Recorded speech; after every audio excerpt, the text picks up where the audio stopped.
XP. It has been West Coast ported. It will be sold as a disabled chainsaw for experimental purposes only. Do not cut firewood with this chainsaw. Look at some of the features it has. It's got a 28-inch bar and chain. That is a skip tooth chisel bit. Very popular saw, very fast cutting chain. Working chain brake. Vibration isolation motor mounts. Side load on your gas and oil reservoir. Has a dual ported muffler. You can see the porting on the top as well as on the side. And it has been West Coast ported, which consists of decking the cylinder. The transfer ports have been enlarged. The timing's been changed.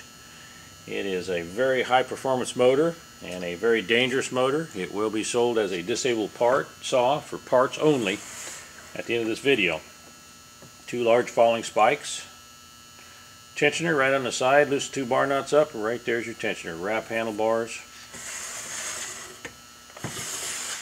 And it will be disabled by removing the spark plug.